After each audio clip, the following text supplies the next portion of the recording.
but this is an ultra-modern car with a lot of power. So yes, we were able to reintroduce some of the issues like this iconic hood bulge that's on the 240, but it has very graceful forms around it, expressing the power and the silky power within. You cannot make a Z without the scooped out headlamp.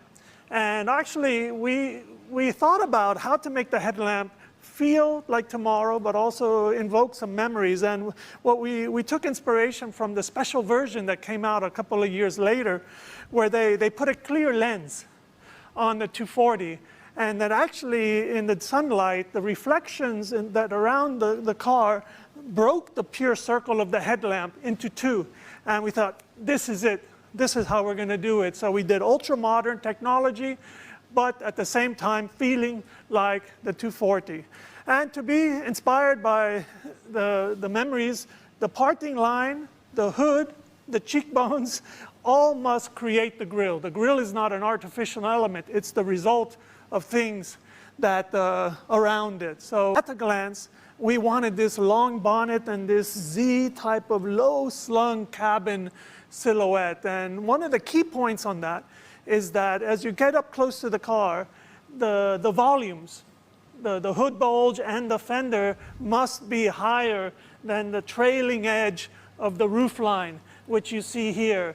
And as soon as with engineering and our design team, we were able to capture that, right away we started to feel that yes, we have something here. And naturally, because our engineers, even in the beginning, were telling us, giving us hints about how this car would really run, we wanted this low center of gravity. Luckily, the roof line gave us that, but then we introduced the katana sword, and also this lovely sculptural crease line that is also tapering down, which allowed this car to feel like a cat that was ready to pounce.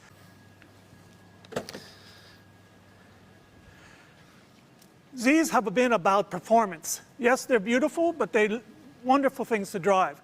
So what we did here is that we took the purposefulness of the 240 and wrapped it around the body. So when you get into the Proto, you will feel the car is part of you. All the elements are right at your eye level. So as you're driving, you can keep your eyes on the road. And we've introduced modern era things. We have a full digital meter.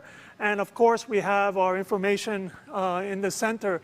But everything is organized horizontally and has a purposeful beauty to it. So these are some of the things that we'll have much more time to talk about a little later. So as I mentioned, the roof line tapering back and this cut off rear end, which is very 240. But about 31 years ago, my first trip to Japan, I opened the studio door. I just joined Nissan, and 300Z was a clay model in the studio. And actually, I wanted to go home and restart my life because that was so modern, I couldn't believe it. So naturally, some of these sensual, simple elements and this sense of high-tech is very much 300. But in the Proto, we use the capsule element from 300. But of course, it's an edge-lit LED to give you this, again, this sense of tomorrow. 40 had a yellow. My wonderful 300 had a yellow. But at the 30 years ago, the technologies with the paint really created a situation where the designers had to desaturate the yellow for the 300Z. Using modern technologies, we were able to add pearl and add these technologies of modern day and keep the yellow. So when you see this car go outside, this color comes to life in an amazing manner. So really happy to walk around this with you today. And I know we'll have some more time to talk in detail, but I really want to thank you for being lovers of Z and supporting us all the time. So thanks a lot. Thank you.